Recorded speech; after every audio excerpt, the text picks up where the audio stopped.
No es fácil sentarme frente a alguien a quien uno reconoce y admira en su rol profesional.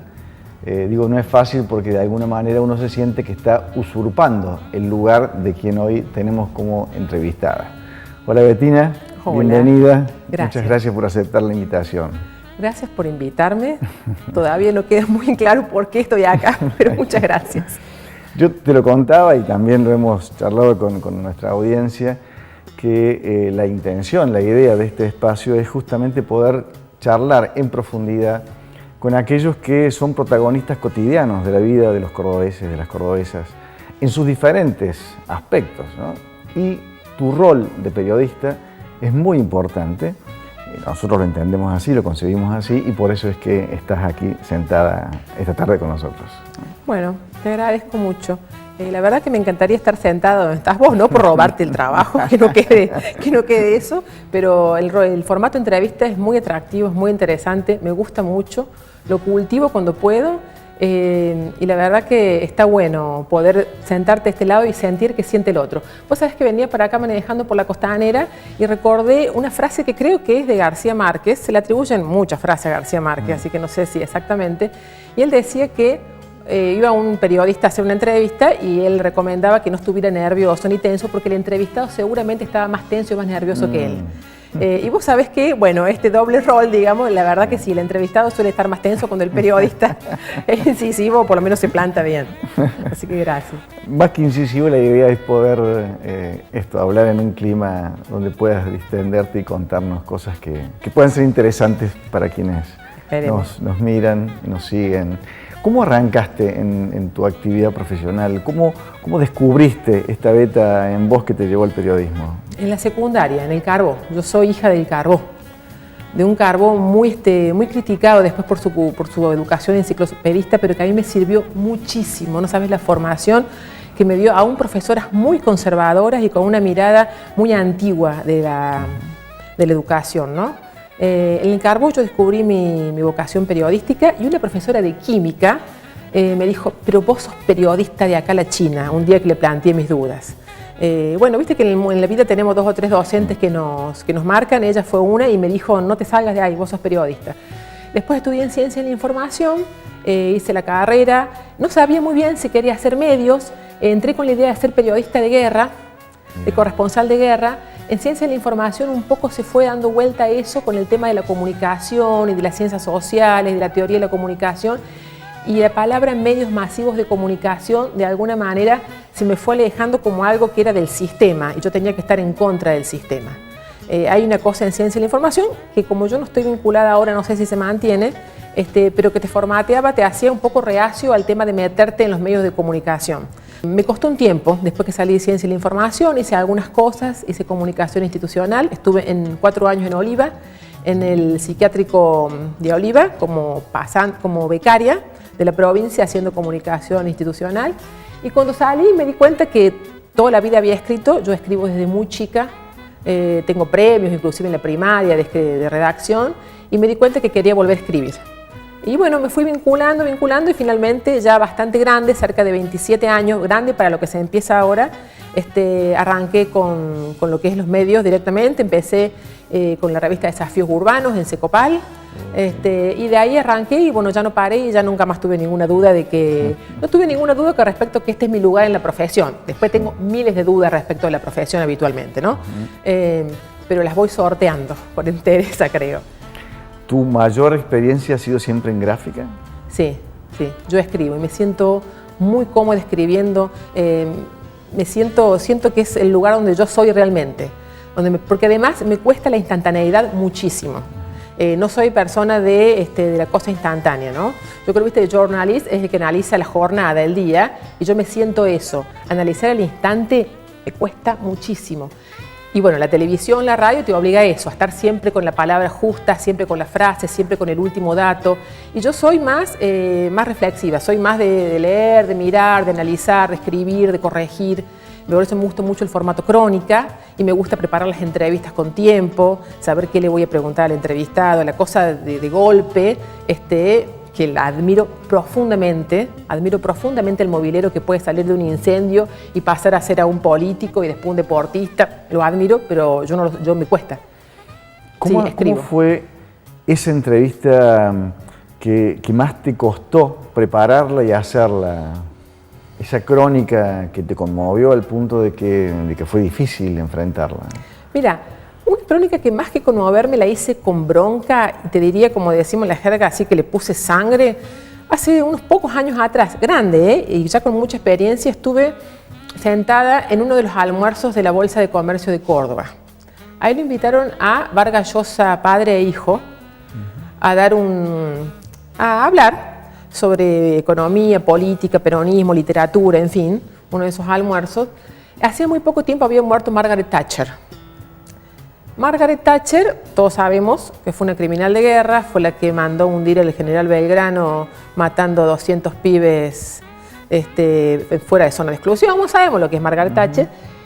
Y Vargas Llosa, hijo, se dio el lujo, al lado de Vargas Llosa, padre, de homenajearla a Margaret Thatcher, delante de mucha gente importante de Córdoba, funcionarios provinciales, medio gobierno provincial, obviamente empresarios, periodistas, hombres que dirigen Córdoba, que son el poder de Córdoba.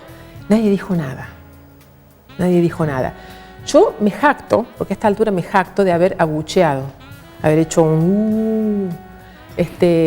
a Vargas Llosa, que por supuesto nadie continuó, y que yo misma, como tampoco estoy en la kamikaze, lo llevé al extremo, pero me di el lujo de hacerlo.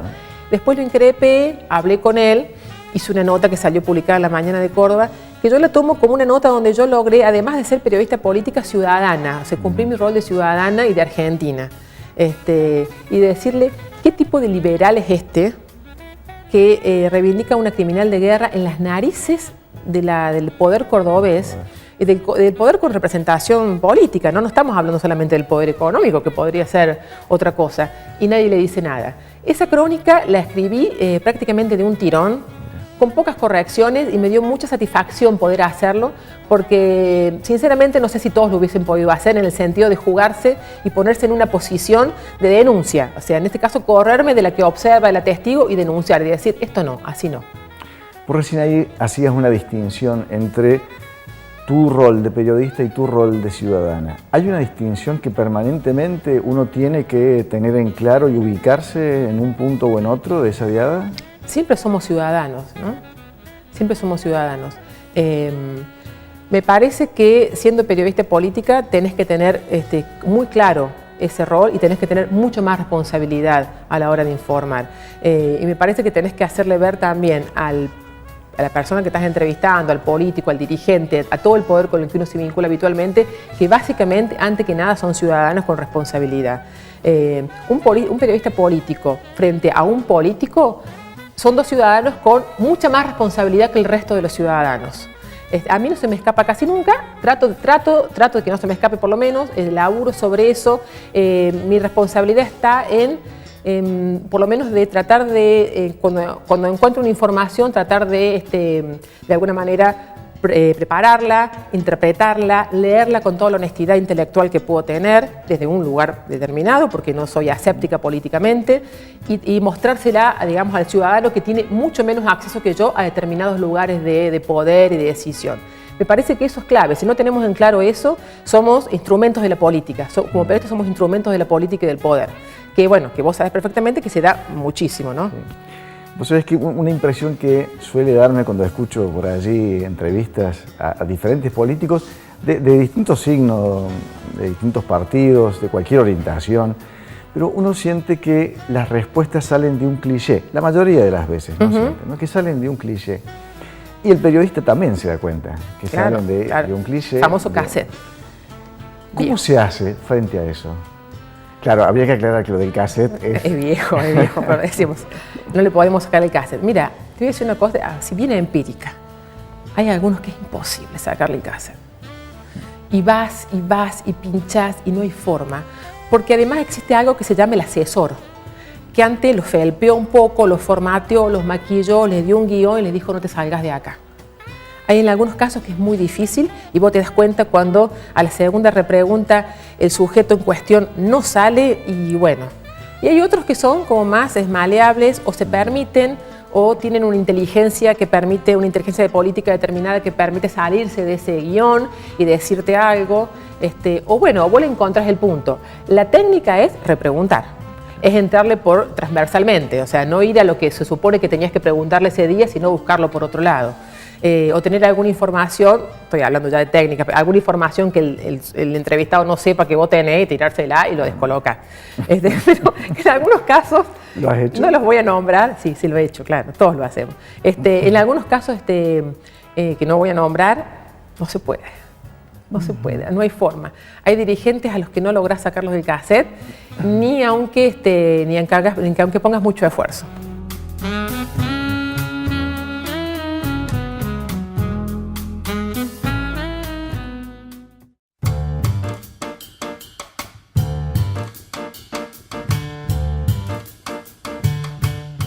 Cuando estás en la situación de tener que enfrentar una de estas entrevistas, estos reportajes que vos sabes que va a ser difícil, se me ocurre que la búsqueda de estos caminos transversales es quizás la parte más rica, más productiva en la preparación de esa entrevista, ¿no? Sí. ¿Cómo lo haces? Leo, pregunto, llamas a fuentes, buscas off the record. Si estamos en tiempos electorales como ahora, buscas encuestas, hay mil formas. La otra es caer intuitivamente, también se puede caer intuitivamente. No sé cómo preparaste vos esta entrevista conmigo, si me investigaste, pero podés caer intuitivamente y podemos tener una charla a suerte y verdad. Ahí tiene que ver más que nada mi perspicacia para pescarte a vos. Hasta tu lenguaje corporal me puede decir algo, pero en general no, como te digo, como los políticos vienen con una armadura grande, hay que tratar de estar preparada, sobre todo cuando son dirigentes con mucha experiencia, ¿no? El dirigente con mucha experiencia es una persona, y no tanto con mucha experiencia. Hace poco hablé con un dirigente nuevo, no joven pero nuevo, y yo no lo podía creer el nivel de armadura y el nivel ya de guión que tenía en el discurso. Y lo mismo que me dijo a mí fuera de cámara, lo repitió en la cámara y después escuché que se lo decía a otro y digo, ya está, es uno más. Está dentro, es uno de ellos. El enciclopedismo del que hablabas, que abrevaste en el Carbó como un espacio de formación importante, ¿te ha servido en esto de prepararte, de ejercer el periodismo, de escribir? Sí. Mira, me ha servido desde la gramática que estudié, de aprender a escribir gramaticalmente bien, que si no lo aprendes de chico después cuesta bastante, hasta cuestiones de historia, hasta, bueno, lo que es el núcleo duro de uno, ¿no? Que después obviamente uno lo va llevando para un lado, para otro, va cambiando de línea, va leyendo otras cosas, obviamente, pero digamos hay un núcleo de oro que tiene que ver con conocimientos básicos de los cuales vos partís, como te digo. A mí, por ejemplo, a los 15 años, una profesora me hizo leer Tadeo Isidoro Cruz, de Borges. A mí me partió la cabeza. Yo no dejé de leer Borges desde los 15 años. No te digo que soy un experto en Borges, porque los periodistas generalmente no somos expertos en nada, sino sabemos un poco de todo. Pero me enamoró de una manera a los 15 años que me continúa hasta ahora. Y bueno, tiene que ver con eso, ¿no? Con profesoras que te dieron cosas que tenían que darte. Y esta misma mujer, por mostrarte matices, la frase con la que me enseñó oraciones subordinadas era: la femineidad es el mejor atributo de la mujer, como la masculinidad es el mejor atributo del hombre. Con esa frase me enseñaron subordinadas en el Carbó en tercer año. Esa misma mujer que me hizo leer Casa Tomada y me hizo leer Tadeo Isidoro Cruz. Yo creo en los matices, sacándote un poco de las preguntas, creo en eso. Creo que la gente hay que mirarla de cerca, porque si bien de cerca somos todos como raros, también somos todos parecidos y todos llenos de cosas y matices para descubrir. En un tiempo, desde hace ya varios años, donde el periodismo se ejerce en ámbitos muy diversos, donde las transformaciones tecnológicas hacen que ese ejercicio de la profesión se dé en plataformas distintas, en donde haya nuevas concepciones del periodismo también. Aparecen, por lo menos en una parte de los que ejercen el periodismo, aparece un perfil que se acerca en algunos casos a cierta actuación, ¿no? A cierto, digamos, con un despliegue histriónico que lo saca específicamente de lo que es el rol periodístico y lo pone en otro rol, que es el de showman, o el de, con un mayor nivel de exposición y de visibilidad, ¿no? ¿Cómo se alcanza eso? ¿Se forma, se prepara? ¿Hay una búsqueda específicamente o es simplemente una respuesta a esta demanda de las pantallas? Y vos sabés que se impone el infoentretenimiento, ¿no? Por eso el rol ese que vos estás planteando es el rol que tiene más que ver con eso, con la combinación entre entretenimiento e información que le gana la información dura, que suele ser más pesada, donde no hay lugar para los showman, sino para el análisis. A mí en lo personal me cuesta, no es algo en lo que he indagado, no sé si me podría preparar, supongo que se preparan, supongo que hay una decisión de los medios de comunicación y de los periodistas de decir, bueno, por este lado vamos a conseguir más audiencia, por este lado tenemos que ir. Yo soy clásica. No te digo que nunca lo podría hacer, pero me parece que lo mío sigue siendo el análisis, la mirada, la segunda lectura, el buscar entre líneas, y eso no hay mucho lugar para este formato más showman, me parece, ¿no? O por ahí yo no tengo la ductilidad, hay que saber también cuáles son los límites de uno. Yo siento que ese es mi límite, yo no sé si lo podría hacer. Veo que hay gente que lo hace muy bien, yo lo disfruto un rato, pero sigo sentándome a leer los domingos Berbisky o Van der Kooi o demás, que son tipos que te escriben largo, tendido, con mucha información, con datos finos, y sigo disfrutando y sigo siendo en esa línea, ¿no? Y además de leer, ¿qué haces? Además que de leer, tengo una hija, tengo una casa, soy ama de casa. Las mujeres periodistas somos también ama de casa, y eso hace que seamos periodistas a medio tiempo en general, ¿no? O con mucho menos full time que los varones, que nuestros compañeros varones. Y bueno, hago gimnasia, bueno, hago un poco de todo, vivo. ¿Se padece ser mujer en la actividad periodística? No se padece, pero tiene una característica distinta, como yo te decía. Yo no puedo salir a la mañana, o no he podido, ahora un poco más, salir a la mañana a tomar un café a la legislatura. Porque tenía una casa, o sea, yo tenía a la mañana un ritual de familia que cumplir, tengo, y esa cosa que yo veía de mis compañeros varones, a las 10 de la mañana me junté con uno y a las 11 con otro a tomar un café, y para mí estaba medio vedado, y para la mayor parte de las mujeres que tienen 1, 2, 3 niños, está vedado, también por mucha empleada que tengan, ¿no? Eso es una parte, digamos, de ser periodista mujer. Tenés un part-time, porque siempre hay una parte del trabajo doméstico que va a caer sobre vos, como organizadora del trabajo doméstico o como la ejecutora, si no tenés a alguien que te lo haga. Sí. Y después está el tema de la relación con la dirigencia política, con todo lo que es el político, el dirigente, el funcionario y demás, que en su mayoría es varón.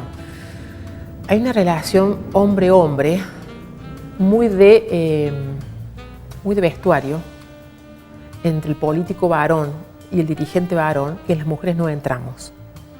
Hay una relación de complicidad, de golpear los hombros, de lo acaso te veo después, que las mujeres no podemos entrar. Eso no necesariamente es malo, pero hay como un límite donde las mujeres tenemos otro rol. Yo no soy ni quiero ser eso, no puedo serlo. Y tenemos otro lugar frente a los políticos varones, ¿no? No te voy a decir que hay una subestimación, nunca me sentí subestimada. De hecho, me he dado cuenta de determinadas limitaciones de más grande. Hace un tiempo atrás me preguntaron por el ser mujer y ser periodista política y dije, no, nunca tuve ningún problema. No lo tuve, pero en realidad tengo limitaciones objetivas que no la tienen mis compañeros varones. Eso de la relación, la complicidad entre varones, cuando me puse a observar y a ver compañeros cómo se abrazaban con los dirigentes, con los legisladores, por lo menos de determinado nivel, entonces estoy hablando de gobernador para arriba, no te hablo de determinado nivel, y es distinto. Es distinto. Y marca una diferencia después del qué te cuento, del qué te digo. ¿Entendés? Uno se la rebusca, una se la rebusca y sabe cómo sacar información sin ese nivel de complicidad, pero yo noto eso, que hay un plus para ellos que una mujer no lo tiene. ¿Por qué dejaste el teatro? Porque no me daba de comer. Me gustaba mucho, pero no me daba de comer. Llegó un momento que tenía un título que me habían pagado mis padres, que había sido un esfuerzo familiar, un esfuerzo familiar y social y público, porque me lo pagó el Estado, y yo tenía que hacerlo valer. O sea, en una familia donde el título es tan importante como en la mía, el título universitario, ¿cómo no vas a vivir del título, no? No me arrepiento, el teatro me encanta, pero no sé si hubiese sido... No era mala actriz, me gustaba mucho, pero no sé si hubiese podido mantener una familia, llevar adelante una vida profesional en el teatro, ¿no? ¿Te sentís cordobesa en sus rasgos más evidentes y en los más profundos? Sí, me siento en todo, hasta con el enano fascista que llevamos adentro de los cordobeses, con el que lucho permanentemente. Y no me avergüenzo de decirlo porque es una lucha que tengo, ahí como quien lucha contra una adicción, ¿no? todos tenemos, y los cordobeses somos muy conservadores y somos tipos muy reacios al cambio, más allá del cordobazo, de la reforma, somos reacios al cambio. Estoy hablando del cambio no político, ¿no? Estoy hablando de los cambios en general, de los cambios, del distinto, de mirar culturales. claro. Y yo lucho mucho porque soy conservadora en el fondo y es un ejercicio diario aceptar, por ejemplo, la subrogación de vientres. Por ejemplo, el vientre subrogado, una cosa que me ha costado mucho aceptar, cambiar la cabeza, laburarlo y desde la razón, racionalmente entender por qué hay gente que tiene que recurrir a eso y que está bien si le hace bien. Por ejemplo, y me parece que en ese sentido soy muy, muy cordobesa. Esto de el conservadurismo en la profesión, Sí. ¿cómo te para frente a lo que son las nuevas tecnologías, esto de la multiplicación de pronto, por llamarlo de alguna manera, de los periodistas? Porque las redes se han convertido en un escenario donde múltiples reporteros todos los días cuentan cosas, Sí. ¿cuál periodistas? Sí. ¿Cómo te posiciona a vos frente a esas nuevas tecnologías? Trato de usarlas, trato de estar adentro, trato de no quedar afuera. Me cuesta porque soy decididamente decimonónica. Ni siquiera te digo del siglo XX. Trato de que no me lleve puesto. Noto que hay gente que lo hace muy bien y que le es muy útil. También es cierto que lo que está pasando es que nosotros como periodistas quedamos un poco al margen de todo eso. Antes estaba el acontecimiento, el periodista y el ciudadano, y ahora prácticamente entre el acontecimiento y el ciudadano no hay ninguna... Nosotros quedamos ahí como con un rol medio desdibujado. Trato de que ese rol siga siendo importante y ver cómo se puede hacer a través de medios tan rápidos. Yo recién te decía que tenía mucho problema con la instantaneidad. Muchas veces tengo, por darte un ejemplo, una reprimicia para tirar en Twitter, pero me cuesta redactarla, buscando la forma y alguien la tiro. Alguien que fue menos purista que yo para escribirla, sí, la tiro antes. Me pasa muchísimo eso. Noto eso, que no tenemos que perder de vista que tenemos que ser esos intermediadores sin pretender ser los que tienen la verdad revelada, ni los únicos que pueden racionalizar un proceso o un acontecimiento, o lo pueden de alguna manera, no para digerirlo ni predigerirlo, pero sí para darle una organización, un filtrado, un orden, digamos, que le llegue de alguna manera con algún tipo de sustento a la persona que lo va a recibir. Pienso que los medios, este tipo de medios, las redes sociales, limitan eso, que es bueno y es malo, pero que no me garantiza a mí de ninguna manera que mientras más información haya, más informados estemos todos, ¿no?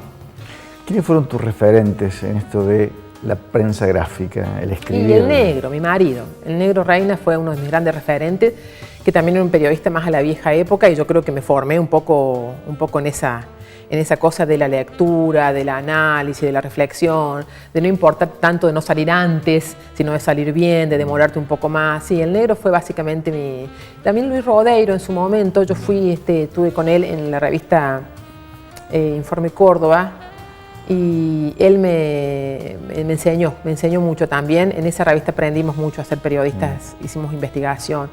Pero yo creo que básicamente, no porque el negro haya sido maestro, porque no era un tipo que fuera maestro de periodista, y menos conmigo, que era su mujer, no, sino porque él básicamente, con su forma de escribir, con su forma de plantear, con su forma de mirar, básicamente te marcaba de alguna manera una impronta, que para mí fue muy fuerte. Y además era generoso. Era muy generoso con todos. Sí. Y además básicamente, para hablar de él, no competía por espacios, entonces daba lo que tenía porque no tenía miedo que alguien se lo sacara. Betty, muchísimas gracias por aceptar la invitación, por sentarte acá en un rol distinto al que habitualmente tenés. Voy a respetar muchos más y voy a entender mucho más a mis entrevistados a partir de ahora. Gracias, Luis. Te agradezco. Bettina Marengo, una gran periodista cordobesa que afortunadamente todos los días nos cuenta parte de la realidad desde su óptica.